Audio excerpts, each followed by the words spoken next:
Life. We can either be bystanders or creators. Now is the time to awaken to your divine identity and the power of the I Am within, to create a joyous and fulfilled life no matter what your circumstances are. There are answers to life's big questions, and there is a spiritual path that you can walk in this modern world that leads to soul liberation and ascension. In this dawning age of Aquarius, we're called upon to manifest the light of the mighty I Am presence to the world.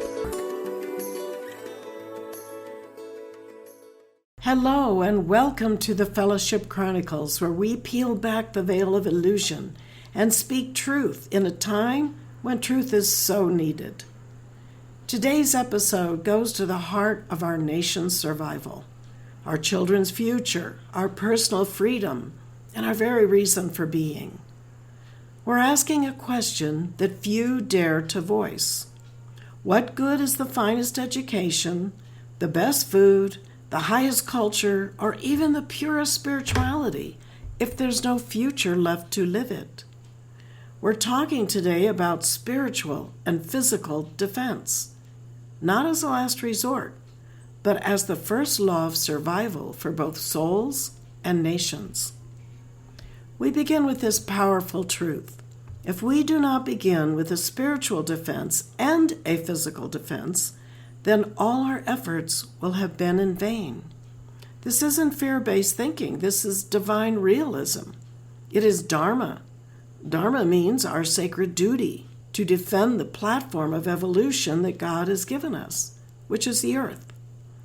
Dharma is the soul's calling, the reason we were born. You may be familiar with the story of Arjuna and Krishna from the Bhagavad Gita. On the eve of battle, Arjuna, overwhelmed with emotion, refuses to fight. But Krishna, his divine charioteer, reminds him that he is not fighting for vengeance, but for righteousness. Arise, son of Kunti, gird thyself for battle, for so thou shalt not sin. So yes, in this imperfect world, physical defense for the cause of righteousness is necessary at both the personal and national level. Krishna also teaches Arjuna about the continuity of life and the indestructibility of the soul. He says, "Never the spirit was born." Krishna also teaches Arjuna about the continuity of life and the indestructibility of the spirit. He says, "Never the spirit was born, the spirit shall cease to be never." This truth, the immortality of our spirit, is foundational.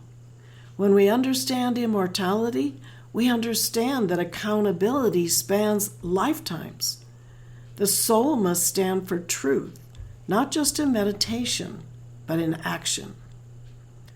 Let's talk about what happens when a civilization fails to defend itself.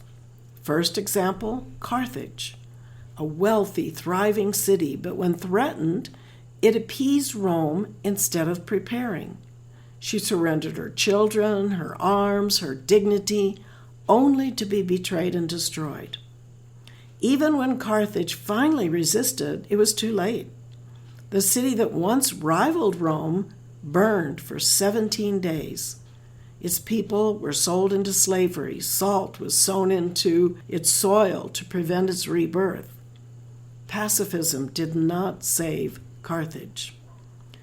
And history repeated itself. Rome fell to the barbarian invaders. Baghdad fell to the Mongols. Nations believed they were invincible until they weren't. As George Santayana said, those who cannot remember the past are condemned to repeat it. So, what was the missing element that caused these civilizations to perish? We wrestle not only against flesh and blood, but against spiritual wickedness in high places. And so, we must put on the whole armor of God, not just physically, but mentally, emotionally, and spiritually. The sacred fire of your I Am presence is your defense. The violet flame is your shield. Your mind, attuned to Christ, is your fortress. When Buddha sat beneath the bo tree, Mara, the evil one, attacked him with storms, temptations, and demons. In the end, Mara challenged even Gautama's right to be there. Buddha touched the earth, and it thundered in reply, "I bear you witness."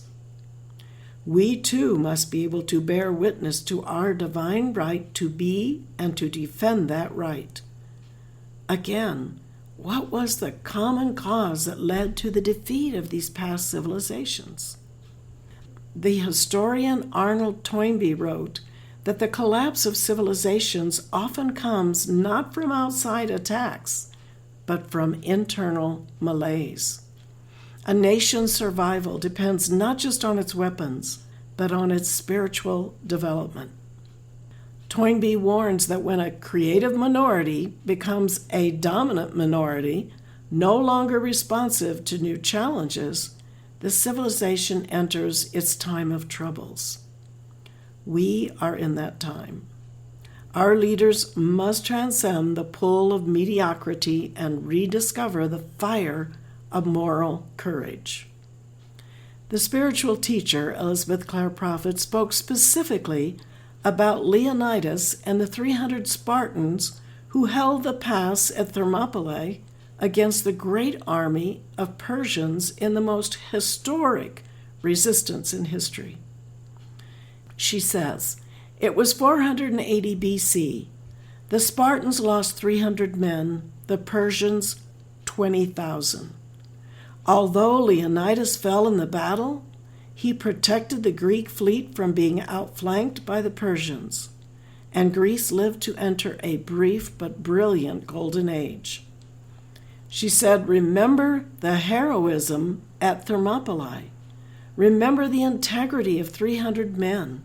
Golden ages come because peoples and societies are self-sustained by their inner sense of wholeness.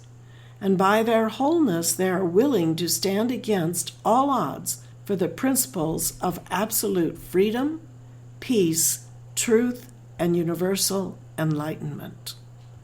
That's the end of her quote.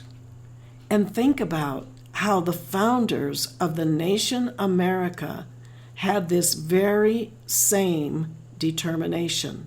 And as a result, we have a flourishing country. But we must take note of history and what can possibly happen. Archangel Michael, the defender, said, "I know whereof I speak, for I have been present for the deliverance of many nations and planetary bodies and life waves across the galaxies. We are servants of the Most High God in defense of life, in defense of the children of the seed of Christ.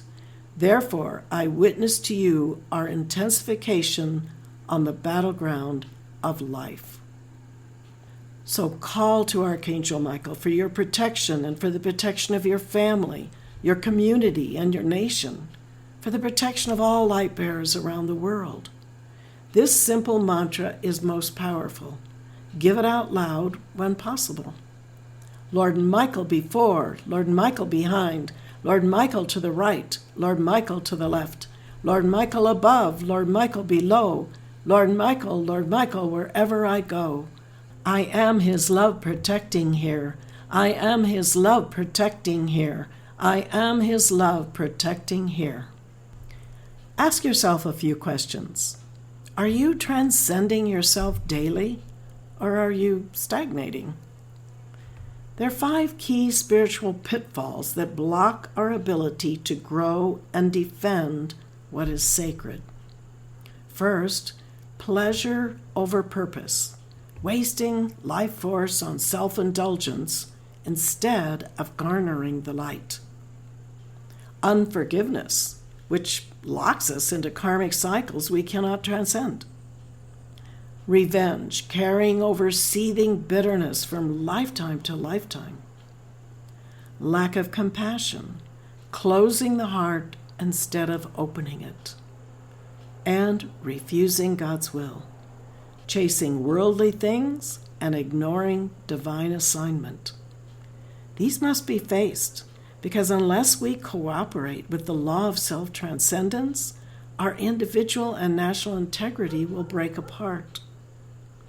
America is at this threshold right now. Our civilization will not survive by hiding behind entertainment, pleasure, or politics. We must transcend ourselves, and our leaders must lead in spirit, not just strategy. As Patrick Henry said in 1775, the war has actually begun. Gentlemen may cry peace, peace, but there is no peace. And so I ask you, what is your personal Thermopylae? What principles are you willing to stand for against all odds? Because the future doesn't belong to the pacified, it belongs to the prepared. So today, let this be your takeaway. Yes, build your life, nurture your family, meditate, pray, and feed your soul. But do not forget that the soul must be defended, spiritually and physically. Because without the freedom to walk the path of light, no path exists. Let us rise as guardians of the flame, not just for ourselves, but for the generations yet to be born. This is your Dharma. Until next time, stay awake, stay armed in the Spirit, and stay faithful to your divine calling. Thank you for joining us today. And if you enjoyed this message, please subscribe and share. Until next time, be blessed and keep shining your light.